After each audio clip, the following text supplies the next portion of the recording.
Hey everybody, welcome back to the Saltworks podcast. We're so excited you are here with us. We have a wonderful conversation I cannot wait to share with you. Like many topics that we dive into, this is one that we don't have all the answers on, but it's such a worthy conversation of what does it look like to raise teens? What can we do intentionally? And also, what are the things that we as parents need to be working on and looking at our views and our hearts as we walk alongside them? We have my sister, Lindsay King, on the podcast today with Lindsay Stagg and I. We cannot wait to dive into these topics with her as she is walking these years with teens. We're so grateful that she came and just honestly shared with us where she is. It is good. It's convicting. We're going to walk away with some notes. So without further ado, here's our conversation with Lindsay. Well, Lindsay Stagg is here, but also Lindsay King is here today. That's right. That's right. Yeah, and for those who don't know, Lindsay King is my sister, and you've been on the podcast before, but it's been a minute. I don't even know if we were in the studio. No, we were at your house. Okay, so wow. I've not been filmed yet. The OG. Yeah. Yikes. I wasn't seen. I don't watch the film, so I don't know. But so you have been on before, but since it's been a minute, like just tell us, we're not going into your story necessarily. We're going more into things you've seen and kind of where you are in your stage of life, but especially regarding teens. But for those who don't know you, who is Lindsay King and where are you in life right now? I am a wife to Jeff, and we have 3 kids, 3 teenagers, Cole, Gray, and Ashton, and they are 17, 15, and 14. So just very busy with all of their activities and development and everything they're going through. I love creative things, I would say. Like, I love to read. I love to paint. I love to work with performing groups. And so, and I'm a speech pathologist. So I've worked some since the last time that we saw each other. And so just, I have different things that I enjoy and love, and busy though, very busy season. Yeah. I know. I feel like you think like, oh, when my kids are driving, but I mean, 2 of yours aren't driving yet, but also you're like, nope, because you got to be at all the things, you know, that they've now driven and signed themselves up for. Right. We're all committed. Everyone's committed. Well, I feel like, I don't know how you would sum up today's conversation. And so like, I'll let you speak to that some, but just for everybody listening, we are going to be talking about primarily teens, because that's something that we haven't really gotten to dive into specifically on the podcast. I don't feel like, I mean, we've hit on it with like youth and college ministers and that sort of thing, but not from the parents' perspective, which I think is really valuable. And so a couple things that came to my mind before we started is one, like, I feel like so often parents are afraid to speak to the teen years when they're in the teen years. And I get that. It's like people being like, I'm not going to touch a marriage study.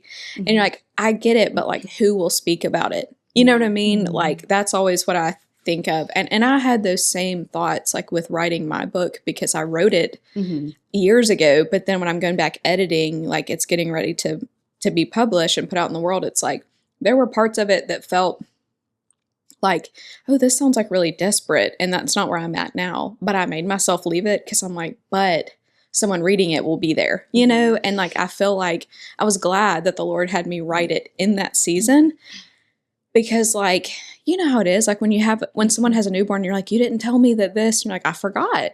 Yeah. That was whatever. It's not fresh. Yeah. And I'm like, we need people to talk about things while they're in it. And so I get it. Like, it's humbling. You want to protect privacy, all those things, but like, it's still worthy and important. And so I'm excited. Yeah. I also think the second thing I was going to say is like, just looking through the notes and like kind of looking through it, praying through it. Like, it's kind of, this conversation is cool to me. And I don't know if this is how you would sum it up, but feels like, yes, it is how to walk alongside your teens. Like, it's kind of like how to shape them, also how to shape you Right. And so, like, that's kind of what's cool to me about today. Is that how you would say it? Absolutely. Like I'm becoming just as they are. There's Yeah. parts of me that, are learning how to navigate. And some of it, like we'll talk about, is similar to when they're little, but it's just new, deeper ways that we have to relate to them or whatever. And so I'm definitely learning as I go. And I appreciate you segueing with that because it is intimidating to talk about something you're in. Like, it's messy. It's messy to be human at all, but like to raise humans, and they're making decisions and getting the chance to make their own decisions a little more and a little more. And so guiding them in that, but being open and vulnerable to talk about, this is how we intention at home. This is how we view it and how we kind of do our home culture. Like that can be like, I don't know if I should talk about this right now because we're in the middle of it. You know? Right. And I only know thus far. And so, but like you said, it's fresh and this is where we are right now and it's organic. So might as well, if it helps anybody or if it helps me shape my thoughts better, it's worth talking about. So yeah. I feel like too, people are like, I'm not going to touch it because the idea is I'm going to tell you exactly how to do this. And that's not the conversation. And also like that can't be pairing at any point. Like you don't get to choose the outcome, but you can choose like, hey, here, you're not alone.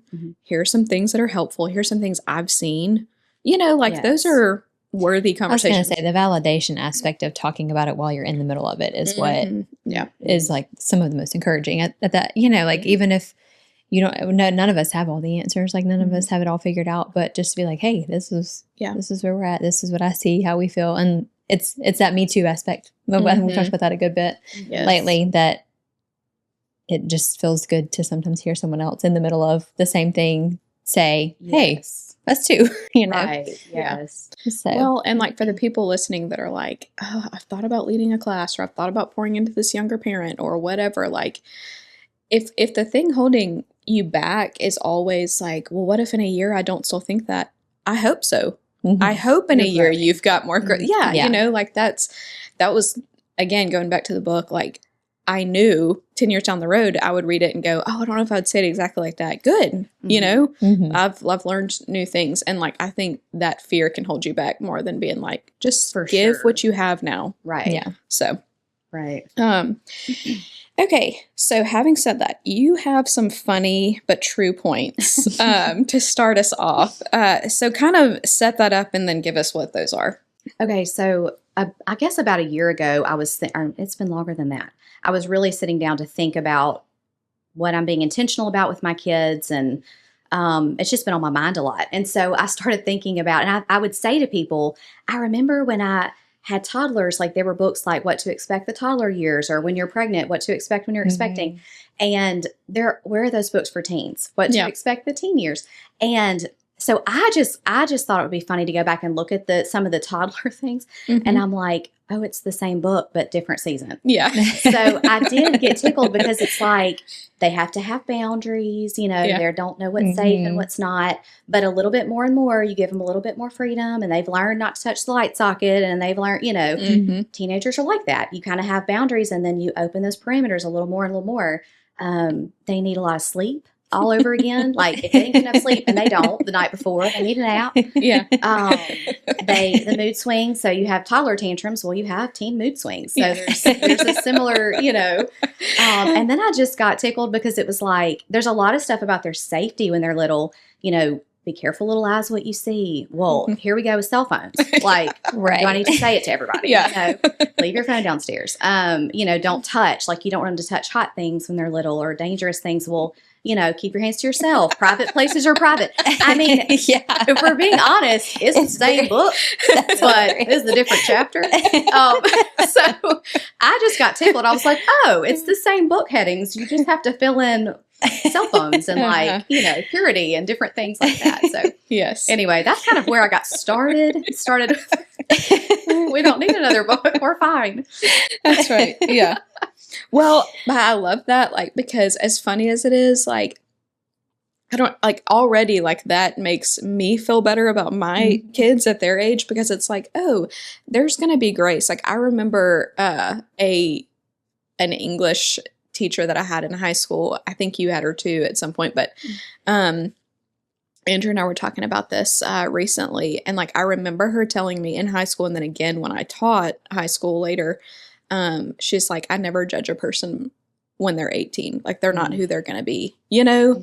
Yeah. And I'm like, I think I'll carry that into when someone's 30 and 60. Yeah. And you know what I mean? Yeah. Like, I think that's so true. And like, I love, like, the way you set that up is not saying they don't have responsibility and that you need them to, you have to hold their hand, but it's also like, they're still becoming and they're still little, even when they're 17. Like, when you look back at your 17, you know, like, I know that seems funny, and I know people will be like, no, they need to pull themselves up by their bootstraps. And you're like, well, but actually, no. Like, yes, there are places to that they can have responsibility, but also, like, they're still developing their frontal lobe, you know? Yes, they are. Yes, they are. Yes. I feel like every time science comes back and it's like, oh, we found it takes actually longer. It's 30 now. It's actually 30. Could be 40. We're nice for ourselves then, in retrospect. I mean, you know, I've just become. But yeah. So anyways, one of the things you put in your notes was Isaiah 30 verses 20 and 21. Yes. Do you want to read that, or do you want me to read it? Okay. There's a version that's better than this one. This is my like study Bible, but go ahead and read it. I'll read it, and then I want you to talk about why that stuck out to you in your mind. So this is Isaiah 30, 20 and 21. Whether you turn to the right or the left, you will hear a voice behind you saying, "This is the way, walk in it." Why did that speak to you in regards to today's conversation and teens and raising teens? I would say this verse came kind of like a flood years ago. My kids were probably your kids' ages. And I just remember from the moment they're born, you're making a million decisions a day, all the time wondering, do I do this? Do I do this? Constantly second guessing yourself. And I just remember I was standing in the kitchen and I was stirring something over the stove and I was making a decision about something. You know, I'm anxious about something we're going to do. And that verse just like flooded my senses. And ever since then, I guess I've developed more and more of an appreciation for what it's saying in different ways. But what it came to mean to me is that whether you turn to the right or the left, there's decisions to make, but whether you choose this or this, you will hear a voice behind you saying, "This is the way, walk in it." Now, this verse comes out of the context of Isaiah speaking to the restoration of Judah after they're going to be exiled and brought back for their consequences of their sins. So just to set that up. But what it's saying is, it's kind of speaking to the Spirit, and it's prophetic about the Spirit coming in the future and how we live now. We have this freedom in the Spirit to make decisions. And do I do this or do I do this? But always God is with us, speaking to us in those decisions we make. And so the two things that I guess stand out to me for this talk and for raising teens is when you think this is the way, walk in it, it can be a direction. Like Christ is our direction to the Father. He's also the actual gate to the Father, like the way. But it also can mean a manner of being, like this is the way, walk in it. So whether I choose this or I choose this, there's a manner in which I'm walking in a way worthy of the calling as I pursue Christ, as I'm walking home towards Him and developing that character. And so it came to me at a time where I was making a decision also about myself. And I'll just say this because I think this segues into some other things later.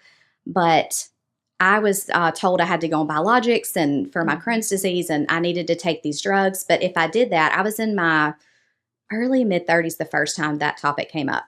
And they were like, but you can't get pregnant if you're on these biologics or whatever. We weren't even planning to have another kid, but it felt like, well, if I do this, I've made like a decision, a permanent decision. And so that verse like came to mind at that time because I finally decided to do the medicine. And Jeff's like, it's not a debate. We're not having another child. What crisis are we having? You know, but I'm like losing sleep over this decision. And I took the medicine. Well, shortly after I had gotten sick and I had to come off of it because I couldn't get well. And I kind of was like, oh, like you can just stop taking it. Like it's not permanent. And just that the way of walking and the decisions we make and the manner in which we walk, it just, we'll talk a little bit more about that later when we discuss some of the teen decisions.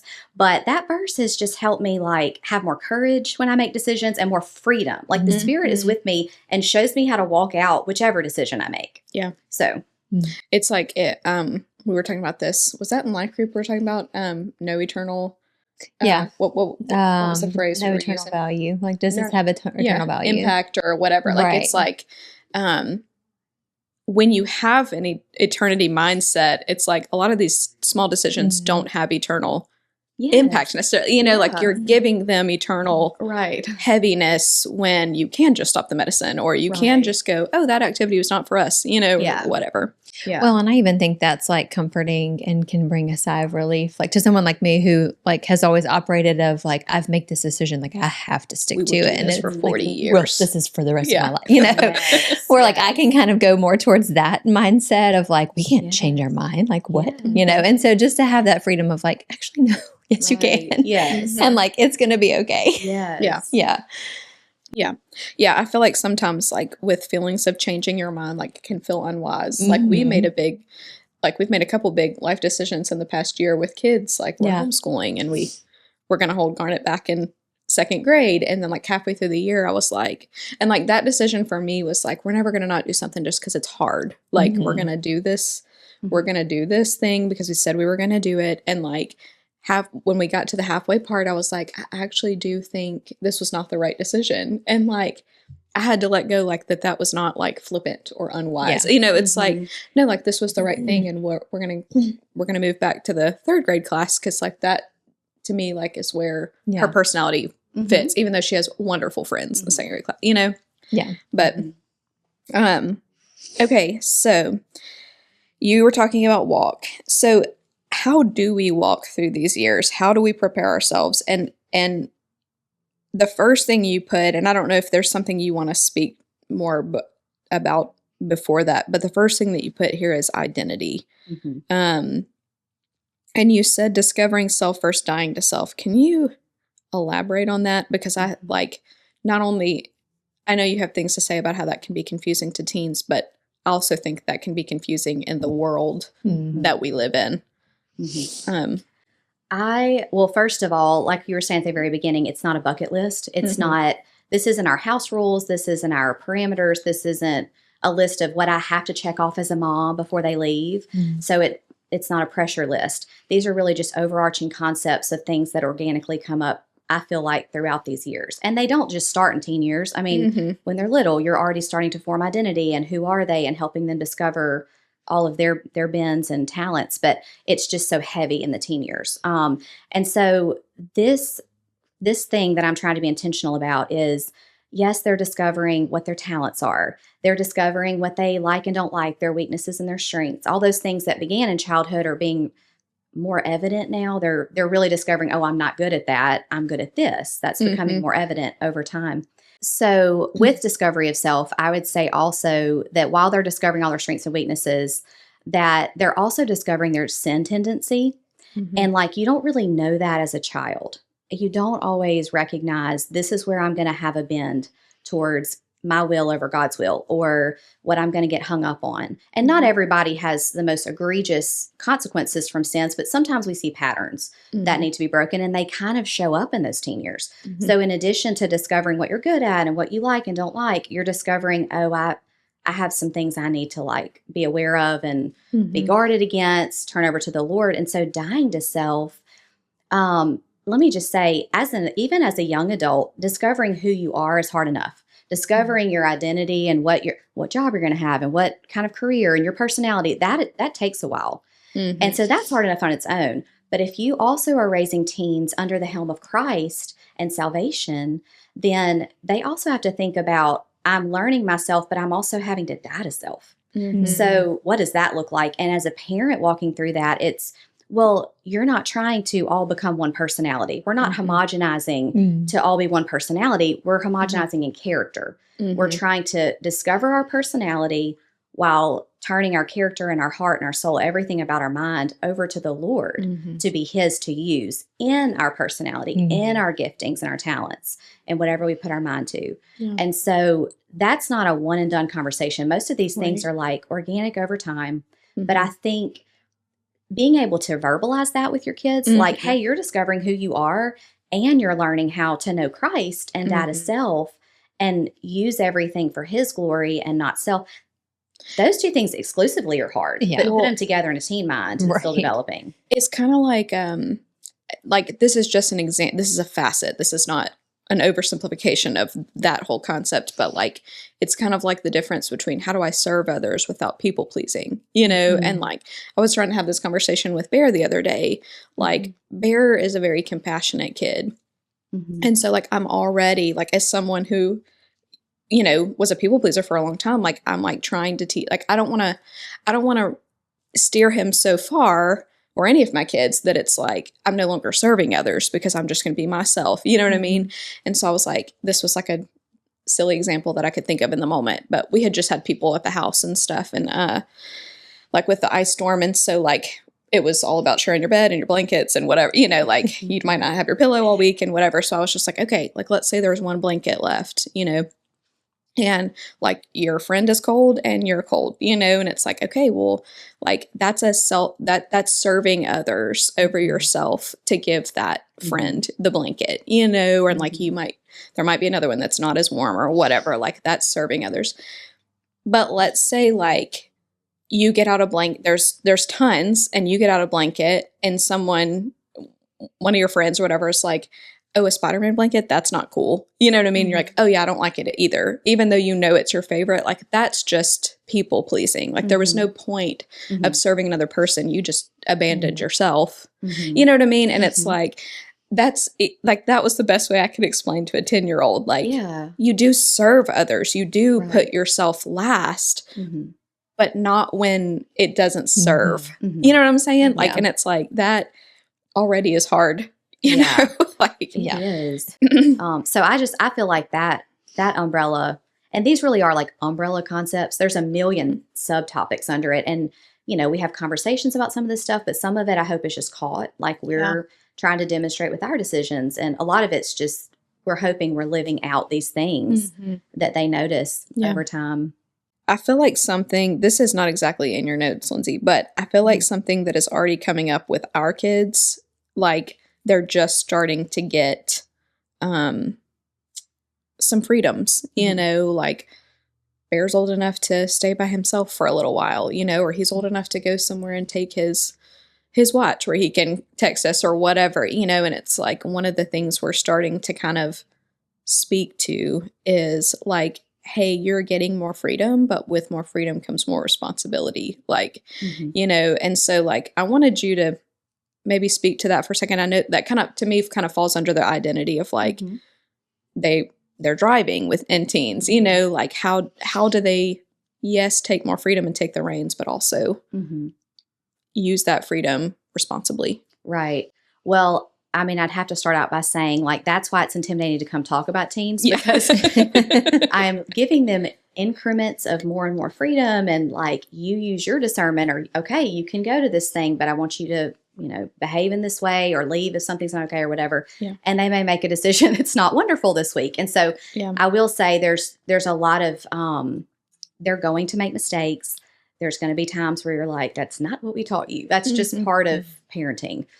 But walking through it, someone told me once, like not too long ago, that we're sort of when they get older. So I have a 14, 15-year-old, but I have one that's almost 18. So he is getting closer to launching and making these a million first decisions that are huge, and they said, you're kind of transitioning from you're coaching your kids to more counseling. And some kids get there faster than others. Like they might get to a point of more counseling while they're still in your house. For some, it may be when they leave.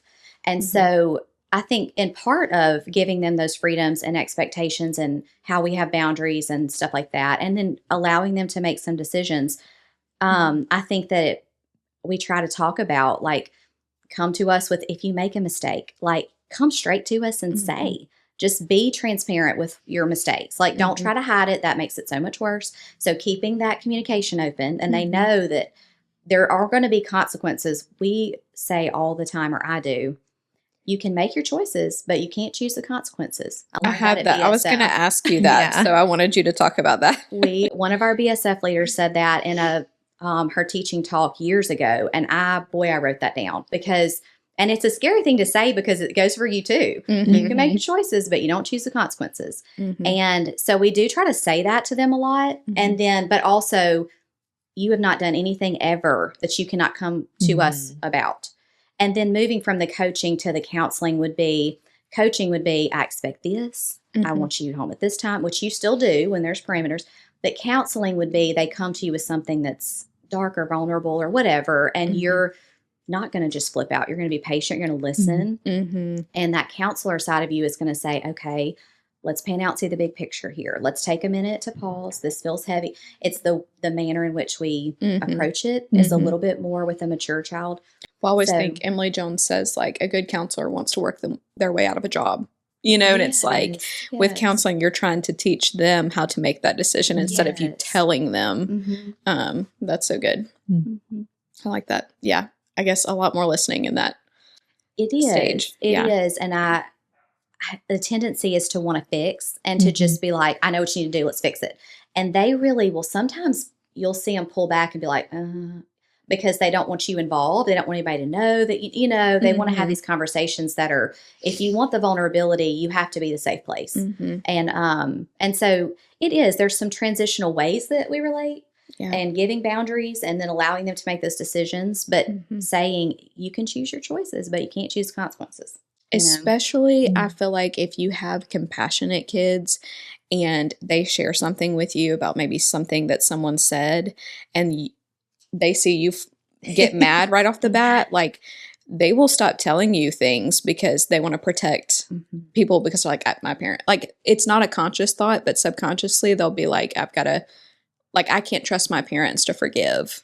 And I think that's a big problem. That is definitely a place that, like, I have skinned my nose on the concrete. Everybody, because you just, you know. I have at times been like, what? You know, and reacted. And one of the things that I've read about is that sometimes if a kid comes to us and something feels heavy, it's emotional, it's hard for them to talk about. And it doesn't have to be something that's that deep, but it just feels, it's very real. It's what they're going through with their friends or whatever. That you don't want to react so much that they have to now shield your emotion. That they've got to be like, well, I know I have to make mom okay so she doesn't say anything. That's something that I've really walked back. Not that I would go say something to someone, but it felt that way to that child and they'd shut down. And I've had to stop and go, you know, inside. But I'll roll their house later, but right now we shall talk later. Not really. But I had to say, like, I don't want them to have the burden of my reaction to it on top of theirs. And I'm still not great at that. I'm navigating that. So I will say that's a very, like, not my strong suit. I remember telling, like opening up to Jared about something, and I was in high school, and I was like, you know, and I'm like telling the conversation, and he could like almost be annoying sometimes. He'd be like, well, like, what do you think? Like point me to like needing to do the right thing. I'm like, I didn't ask you to tell me what mom and dad would have told me. I need you to get in the car with me so we go handle this. And so like he starts talking, and I'm like fully expecting that, and he was like, you know, I just think you need to pray. And I thought he was going to say pray for her, and he was like, prank call her. That is what's going on internally. But I'm trying to say the pray for part. You know, I think what this calls for is a prank call. Not a prayer. And also that. Anyways, we digress. But the second thing that you put, Lindsay, is effort over success. And I need to walk in that way. These are stepping all over my toes. This is hard to be here and talk about because even with myself, I just want success. So this was also, I read a lot and I listen to people. I don't know where I heard this, but it was a study done about kids that are great athletes or great scholastic students, academics, or kids that are really proficient in some kind of talent, which is not, they weren't even alluding to that that's not healthy or anything like that. But what they talked about was they did some study where if your child is always getting 100, is always bats perfectly, always gets the touchdown, and you only ever say, you got 100, you're so smart, we knew you would. You only ever talk about the success. And you negate to talk about, I know you scored some touchdowns, but I saw you get up after that really hard hit and shake it off, like your effort. Or I saw you study so hard for that test and like the time you put in, or that you practiced extra to get that spot. If we don't ever talk about the effort, they become kids that don't take risk as easily. I mean, when we think about ourselves, if we feel like I'm really good at this and I don't want to try that new thing because I'm not going to be as good at that, I'm going to have to learn. it just creates this mindset of I can only be successful, because you almost start tying your worth and your identity to that success. To never failing. Yes. Yeah, I was and about so to it's, say. it's not to say your kid can't be great at something, but it's like, make sure you notice the effort and talk about that, like say it, which I'm not always great at. Like we forget to say, we notice it, but we may not say it. Yeah. And so I'm trying to do a better job of that, because I want my kids to be risk takers. Not everything that we're super talented in is going to be a part of every part of our life. And we're going to have to take some risk. We're going to have to learn some things that take time. And so it makes that process and that mindset shift, I think, when we just. Well, it's like so often on the podcast, we talk about, like, well, my identity was in this job until it was taken, or my identity was in this sport until I went to college, and now who am I?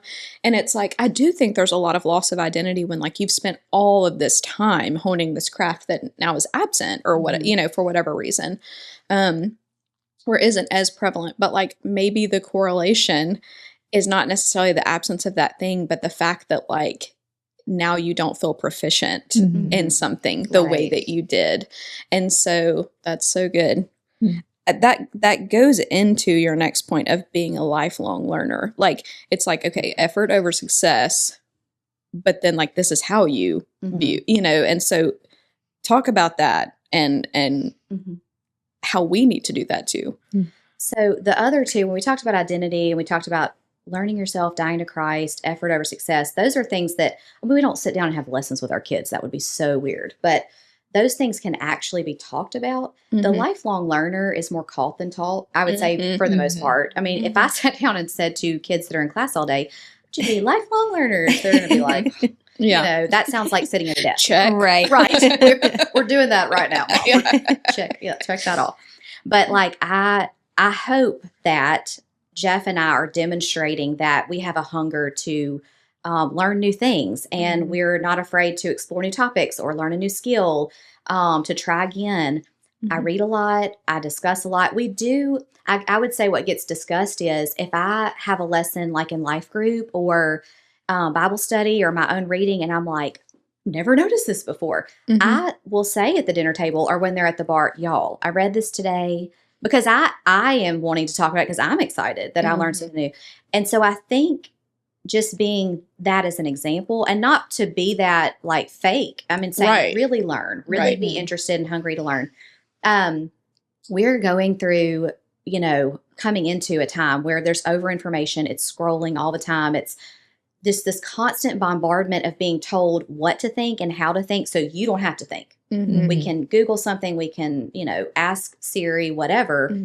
And that's all well and good. Those are great tools. And I'm not knocking all of it, but you can be in danger of not thinking for yourself and not having discernment, and not, which we're going to get to. But I think being a lifelong learner trains you to ask better questions, see the big picture, not just the zoomed in that seems chaotic, like back up, what's going on really here in the big picture. And so it's more caught than taught, but that is how we talk with our kids about how we're excited about learning, or they'll watch me learn. They watched me learn to paint for, over a decade. And I just worked until I felt like I was in a place that felt more like, okay, I kind of know what I'm doing. And, but having to fail first. I just think all those things are kind of inextricably linked. Learning with effort over success. So it really is, because like if you're so focused on success, or even if it's driven by never wanting to fail, whichever one, like some people are so goal oriented and other people are like, I just can't fail. Like I just can't be seen falling,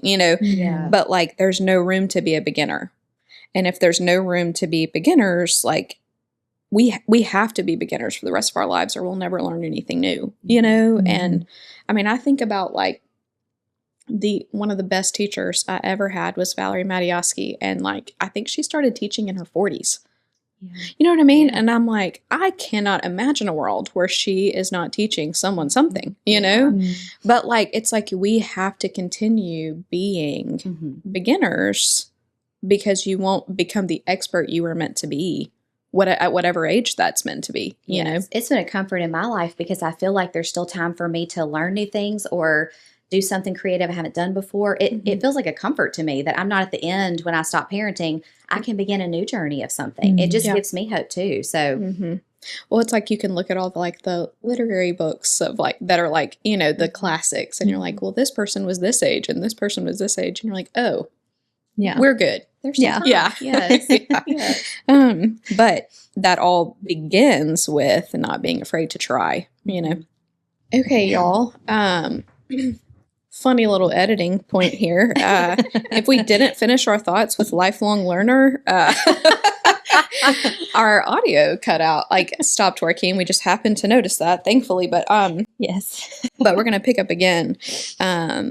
So we're moving into discernment when I think our audio cut off. But Lindsay, that was your next point, and I feel like discernment can be intimidating for adults. And it's like, how do I have it? But also like, how do we teach that or model that for teens? And so would love for you to talk about that and go into what that looks like. Well, a lot of discernment is we talk about it, but it's a lot caught than taught. So comes up conversationally. It comes up with as we're letting them, they're learning things, they're making decisions, they're getting a little bit more freedom to go and make those decisions. And so helping them walk through, okay, that wasn't the best decision, I need to circle back. And so I think discernment, the first thing you think of is just making decisions well. Being a smart decision maker, think about the consequences of your decisions. Those things come to mind first, and obviously are just throughout all of parenting. Even when they're in college, that comes up. And then I kind of divide it in my brain into like having discernment in the secular world and the Christian sphere. I don't mean to separate them as if they're just mutually exclusive, but there's things in both realms that I think need discernment. And so in the secular, it's sometimes easier to discern something is right or wrong. I think a lot of times you can tell if something is evil or it's not something your mind needs to dwell on, or it brings your thoughts down or your mood down, or it's just ugly.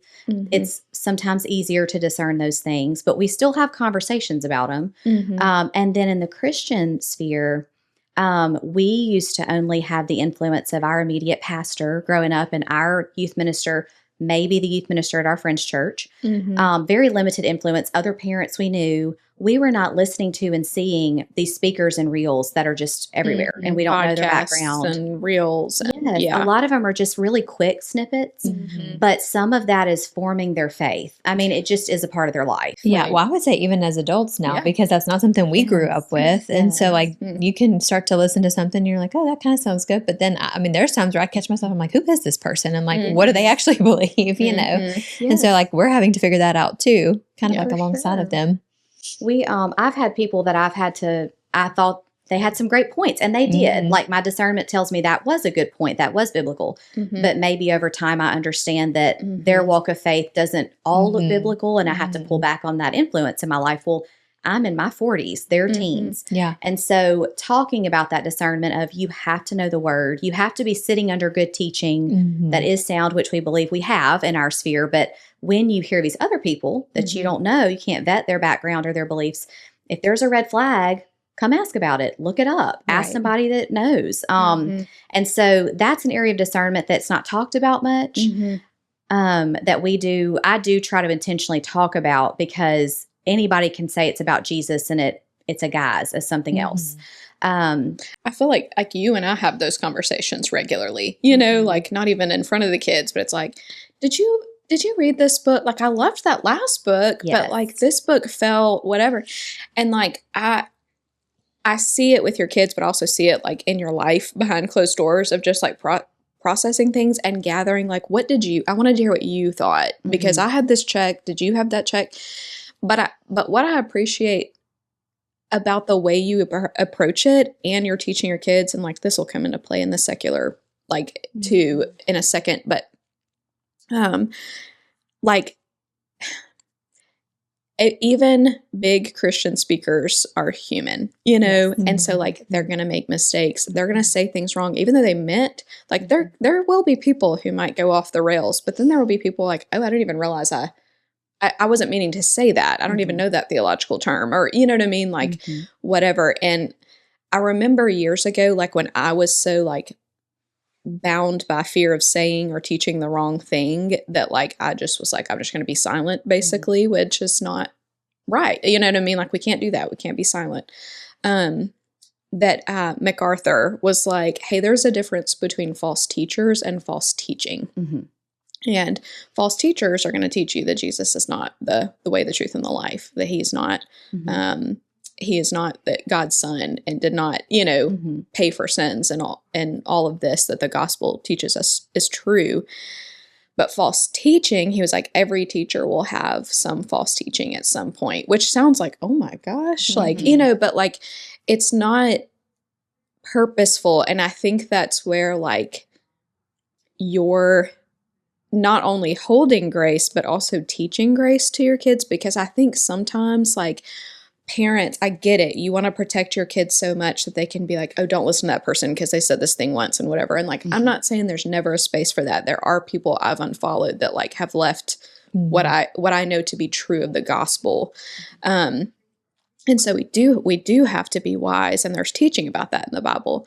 But then like I've seen adults who like were taught it was so black and white that like if anybody says something they don't just agree with, like that person's marked off. And it's also like, now you're not loving the people in the world, like you're so protective of self. You're not going like, it's not, is it Priscilla and Aquila that were like, hey, you have the zeal and you have some of the truth. Let us explain to you this truth that this is actually what is right. You know what I mean? It's not taking someone aside and being like, hey, you're not meaning to do this, but this. And like, I feel like in your discernment, not only you're teaching your kids discernment on what to guard, but also how to love, which is hard, but important, you know?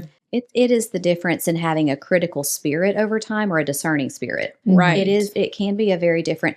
And just thinking about when I teach scripture, once I've spent time in the text and I've gotten my thoughts, I will read commentary. Well, those people aren't perfect. And sometimes, I mean, you'll find commentary and great thinkers, C.S. Lewis. You find these amazing people that you can quote and you love, but that doesn't mean every single thing they write feels like I can relate to that. I don't know if I see it that way. Maybe my perspective's different. That has nothing to do with that person's character or trustworthiness or their faith. So that's a very, very different method of discerning versus having a critical spirit of like all or nothing. Right. And so even in the secular, with music, we listen to a lot of music. Everybody has different genres we listen to. And I'm always playing music. Like if I'm cooking or I just have music on. And there are certain secular artists and some Christians don't listen to any secular music, and that is fine. I'm not going to dispute that with anybody, what they feel convicted to, but I love all kinds of music. And I will say, I know everybody is, saying they don't like this artist or they're not going to listen to anything. I like these two songs. Like I'm putting these on my playlist, and I will literally tell my kids, but I'm not going to, I love this other one's so catchy and I love it, but I'm not going to put it on my playlist because like that is an ugly message. Like I'm in the sitting there cooking. This is just me. Like I'm not listening to that, but I do like this. They know I'm not affirming. And we've talked about, we're not really affirming that person and all their decisions and their morals in life. But as an artist, we can appreciate this one piece of art. And we can not appreciate this over here because we don't agree that it's something we need to dwell on. And so like, I really do mention those kinds of things. So those are just areas of discernment in both spheres that I think beyond decision-making and consequences, that discernment is necessary for them. Well, and it just goes back to like tying it back to like being discerning in the Christian realm is like, you're still teaching your kids like, okay, that person, like they might not be showing that they're an image bearer because they might not have accepted salvation, but like they were still created, they were still created by our Creator. And so like, how do we respect them as a person and go like, this message is not good for me? And I think that's so important, and I had another thought and now I forgot. I don't know. I mean, because obviously I don't have teens yet, but but I'm like, that can even start in the little years. Like they may not understand any of that, but like I wouldn't think for one second that you didn't in some capacity have those conversations. I'm like, we've had conversations with Lillian when she asks like, well, why can't we watch that anymore or whatever? And I was like, well, because, I've started to see that like, I don't love the attitude or the, the character that's like, showing up, and that's not a good example for you. So like, it's my job to protect what you watch and what you listen to, and because you're dwelling here, like we're yeah. dwelling. And so like, even in the little years, like you can kind of start, obviously not necessarily throwing out the word discernment, but like you can start teaching that, like modeling how we do that in those years. I know what I was going to say. That was excellent. Was not where I was going. I was giving you some time to maybe think. I was like, let me throw this out there while you come back. That was so good, and I'm glad you said it because I'm in the same season. But also, I was like, this is going to be a polar opposite segue. That's okay. But that's where my brain's doing today, guys. Sorry. No. Okay, you were like, I'm not going to dispute, like, if you only want to listen to Christian music. I am going to dispute that for just a second. I will go there. Just because, like, I love that you said, like, if that is your personal conviction. I do think, like, there are good Christian writers and speakers that I don't listen to a lot because maybe they can, like, lean more towards legalism, even though they are wonderful, but like Bible teachers, I've learned from these people, but I might not listen to that voice as much because I already can struggle with that. You know what I mean? And so like, I need someone that like challenges me to think this way or whatever. But like going back to this secular music thing, like all that to say, you do have to walk in personal conviction and like what you need. But like, look at the books of the Bible. Like the books of the Bible have so many things going on. Like, why is Song of Solomon in there? You know what I mean? Like, if our only experience on the earth is just to relate to God, why are we here with other people? Why do we have marriage? Why do we have, like, relationships with our children? You know what I mean? Like, there's all these poetry and songs and things, like, in scripture that's like how beautiful the world is, or this relationship between a wife, and it's like with Solomon, and, it's just like, though, like we were supposed to feel things about that. And a lot of, like, there are Christian people who will write those songs, but like sometimes, there are really good songs that like hit on, like, this is true, even though this person's not a Christian. So I'm like, I kind of feel that way, but I'm just throwing that out there. Yeah. Whoever wants to think about that. Again, discernment. You got to discern that for yourself. Okay, so number 5 is dream with them. And I love that because I love to dream. So what does that look like for you to dream with your teens? So this one, it almost, when I sat down and wrote this out a long time ago, it sounds like it just has a lot of levity. Like, it's just imagining your future and like, what if, and one day. And that certainly doesn't start in the teen years. That does start a little bit lighter in childhood. When you get to these older years, you start to think about, when you think about your talents and your identity and all those things that we were talking about first, now we're going to make a million first decisions. Where am I going to go to school? What am I going to major in? What is my gifting that might be a career path? Maybe you take a personality test and that kind of hones in on, direction and dreaming about what you're going to do. Who am I going to live with? Where am I going to live? Like, there's so many first decisions that are going to come right out of the gate at the end of high school. And they're big. And so dreaming with them about, so that can start there, more of a lighter fare of what could be, what's the best lane for you to get into, what are your options, and narrowing down. It's not just a million possibilities. Really, it's probably this or something like that. And so dreaming with them, this is like, you can be riding in the car and you're just talking about potential future things. It can be at the bar in the kitchen. I mean, it's those kinds of conversations that I think just come naturally. Like, you're just thinking about what you're going to do next. But I also think that this can get a little bit deeper, because even before those first launching decisions of college come about, they're making decisions in high school about, I'm going to commit to this team for this year, or I'm going to go and try out for this squad or this team or whatever this year, and I'm going to take some risk and go ahead and make some decisions while they're still in the safety of your home. And in those teen years, sometimes those decisions, you put all that effort in. They're doing all the effort and it doesn't work out, or you don't make the team. Or so dreaming with them is teaching them to pivot. It's that effort over success kind of mindset that, well, what if, okay, let's just say this doesn't work out. What else could we have?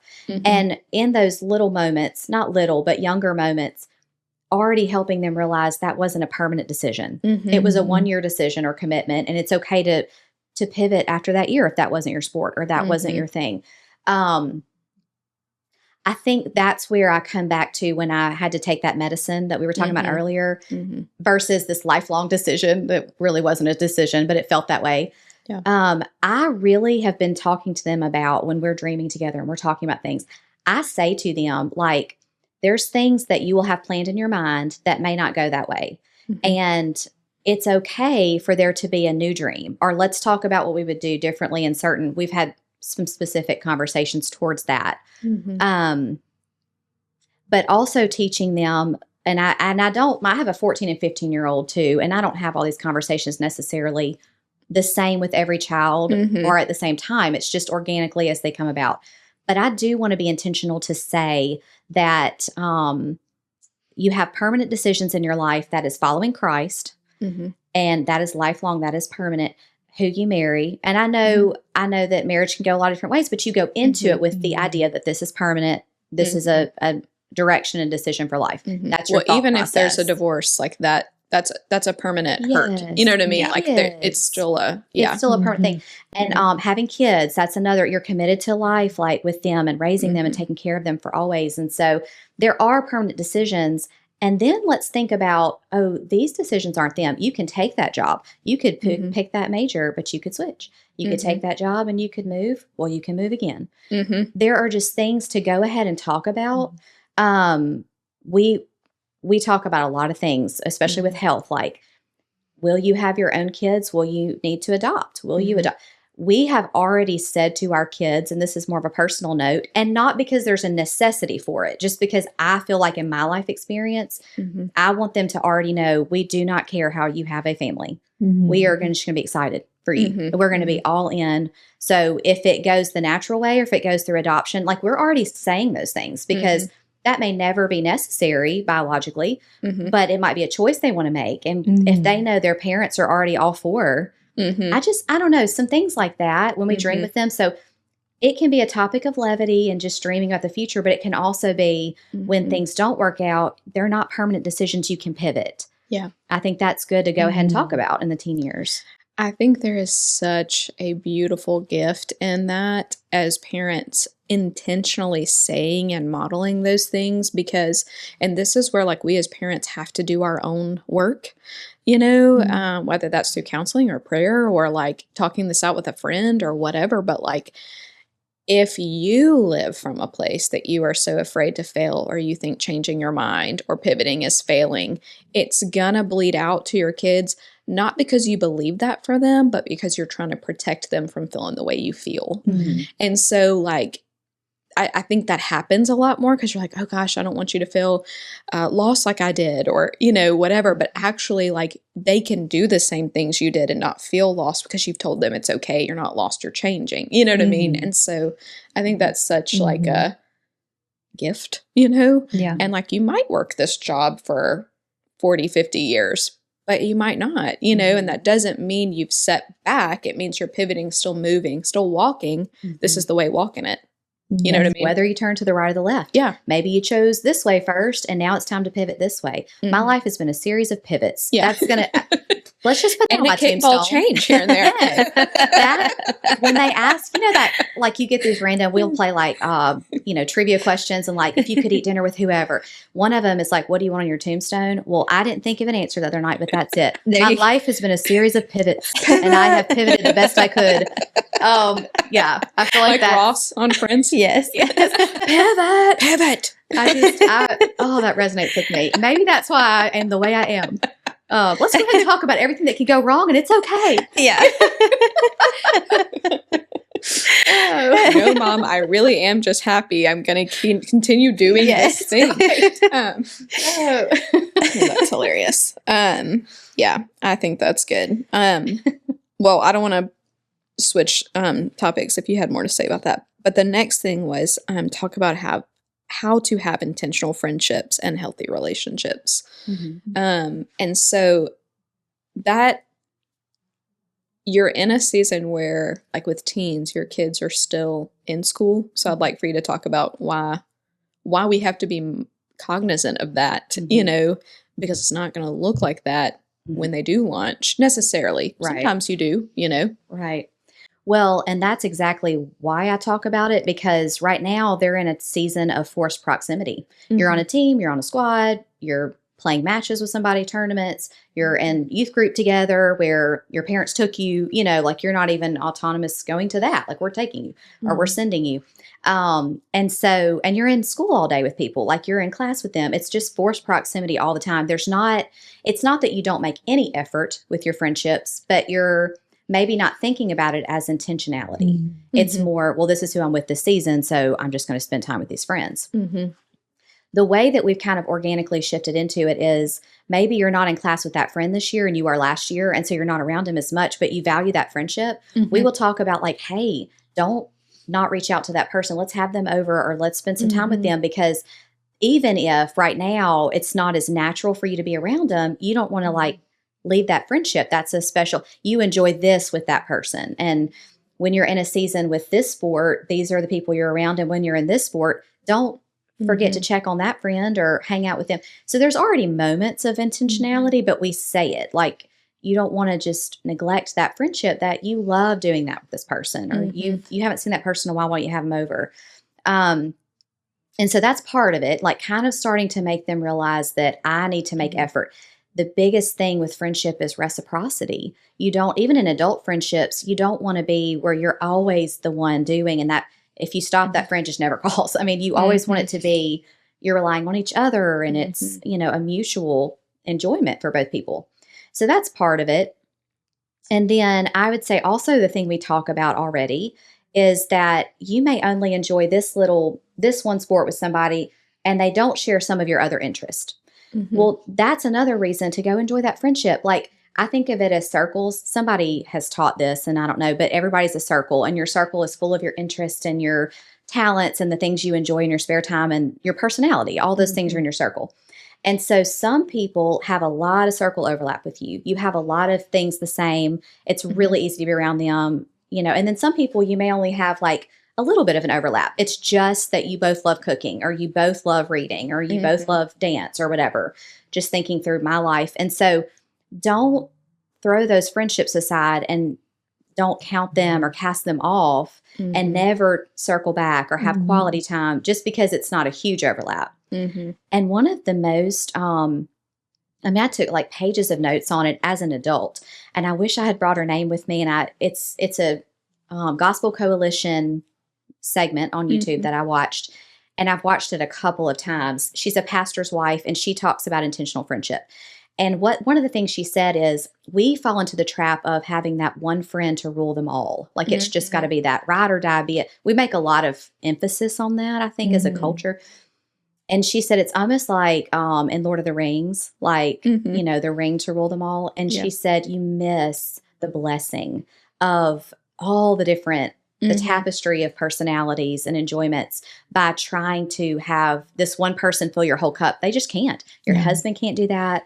Nobody can have a complete overlap with you. Christ is the one that fills that. And so she talks about that. And she also talked about when you show up to something, go planning to like give to somebody else, ask them about themselves. So one of the practical things is with teenagers, you might say, how was your day? It was good. Okay. You asked me back. Mom, how was your day? And so teaching them that like you're holding space here too. And like, you need to be interested in the people around you and like that give and take in conversation. I mean, that's a pragmatic thing, but it's really important that we don't just model it. We request that you participate that way. Yeah. No, I think that is so good. And I think that like, that's something I even have to think about like in these years with my kids, because like, I don't think to enforce them to say thank you after everything I give them, because I'm giving them things all day long. But like, I forget that if I don't say, hey, what do we say? You know, that like, they're not going to say that at your house or at their grandparents' house or a friend's house, you know. And like just the other day, like I saw a clip, you know, that this person was like, hey, like, she was talking to her kids, like modeling it. And she was like, hey, like, what do we say to any person who has made the meal? Like, and it's like, thank you so much for this like dinner and whatever, you know, like to show gratitude towards whoever made it or paid for it, you know, and it's like, oh, like I'm making all of their meals, but if I don't say that now, like you won't know to do that for other people. And I think sometimes as parents, you can almost think like, well, that feels selfish or what, you know, and it's not. Like it's teaching how you are to go out into the world. But I also love what you said, like when you were talking about like each person is an individual circle and your circles might overlap like as you, but like honestly, like that's how all of my friendships have been, you know, like there have been very few times in my life where I have a friend group, you know, and like high school was one of them because everybody's going to sit at the same lunch table or whatever, you know, or we all are on this team or whatever that looked like, you know, and like there will be groups sometimes, but like overall, like I don't know that I've ever had just like we have a huge friend group or whatever. And I think there's beauty in a friend group because you do get like this tapestry of people that's like working and like loving each other in harmony.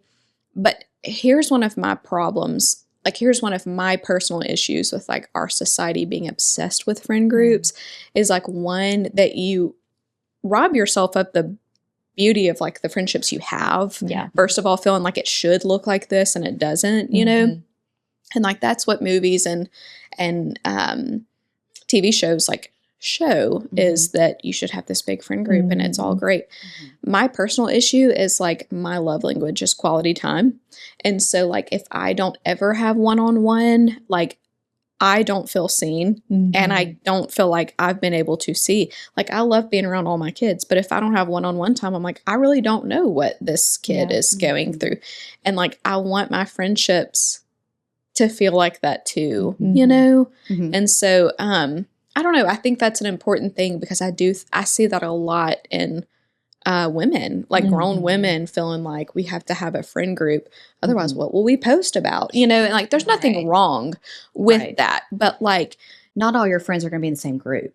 And it's really easy to blow off these friends because of the end, or feel like if it's not a cohesive, all my friends aren't in one group. But it also just doesn't take intentionality. You know what I mean? Right. Well, I was going to say, like, I think it can limit you to certain friendships because, you know, you might feel really comfortable here, but you also have a connection here, but you're not willing to like, oh, this is comfortable. That maybe feels a little bit more uncomfortable right now if it's like a new friendship or whatever, especially as an adult, like, you know.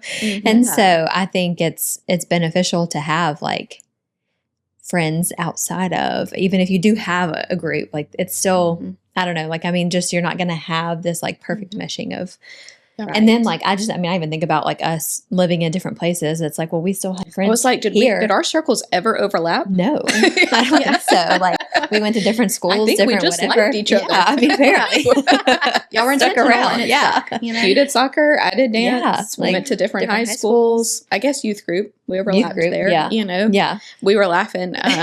Like we had a pile of people in our house during the ice storm, as we were talking about earlier. And the Stags were some of them just daily. They would go home to sleep. But like one of her kids came up to ask if we'd get like another toy out. And like she just said, like unbeknownst to us, like you have this out, you don't need anything else, which we didn't care. I mean, you know, it's chaos. What's one more box of whatever from the garage? But like she had already said like whatever. So like this kid approaches me and I'm like gonna my 3-year-old learning to test the limits. But like who's gonna say yes to actively making eye contact with her, like I don't know, you know. And she was like, you know, like having to follow through, which we do want to do with our kids of like, I told you this is what it is. But our whole table was like, oh. So he gets teary and later she was like, God, solidarity. Like I just said whatever. And we were like, you had kids after your friends. We're the grandparents.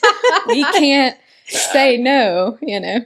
I almost but then I'm like making mine run laps. When Garnet asked for a second piece of cookie cake, I was like, I should have just said, of course you can. Absolutely. Yes, anyway.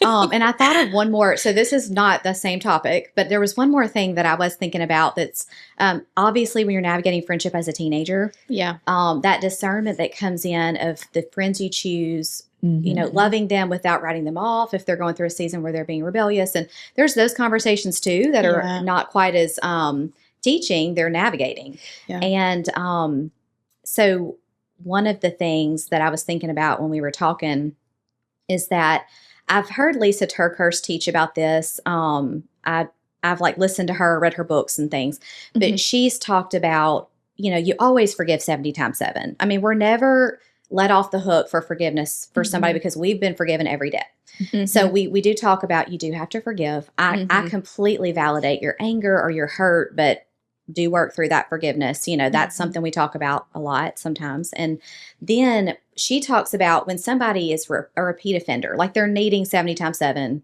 there's got to be this discernment and wisdom too. So she says trustability. If trustability has come, like if it's a scale of 1 to 10, if trustability has just repeatedly been violated and it's down here to 3, you love that person, you're not exiting their life, and maybe you are in forced proximity, like you're on their team or you're in their class, like you're going to be around them.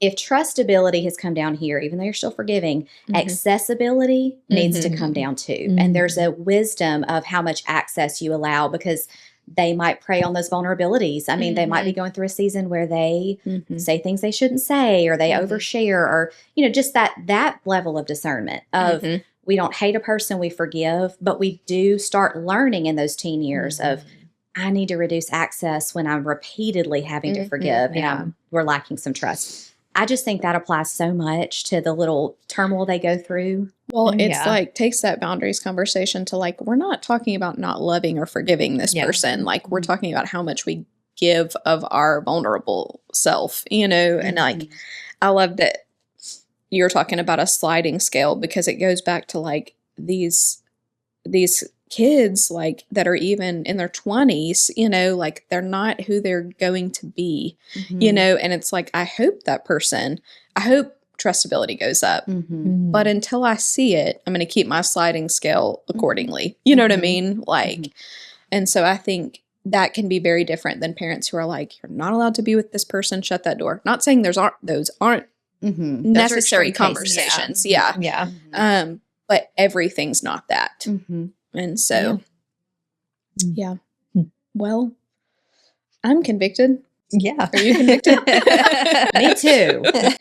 I've got this all figured out. It's a process. Yeah. And like you said, it's the parent becoming. This is what I am trying to be intentional about and become. Like we're really living these things, but we're going to fail. We're going to have, but we're going to keep making the effort. We're going to keep taking the risk and we're going to keep investing in these ways, Well, and all of these things, and I think you might have had this in your notes at some point, it's like to have a friend, you have to be a friend. And so it's like at the same time you're discerning who's trustworthy, you have to be becoming trustworthy, so it's like, this is the hard thing of parenthood, and also me, Right. Yeah. Yeah.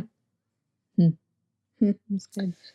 Well, that was so good. Thank you for coming. Thanks for having me. This episode was not supposed to happen. We got cut off in a twice. million ways. We have had to reschedule several times. But it did happen. It did. And we don't care how strange the audio sounded. You have it now. Yes. So hopefully it recorded, I mean, No, it was great. It was. Thank you so much. Thanks for coming. Thanks for having me. It was awesome. And we will see y'all next week on The Salt Works.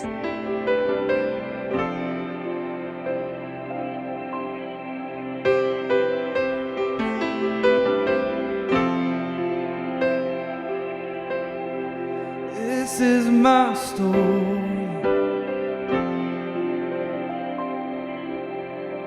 This is your story.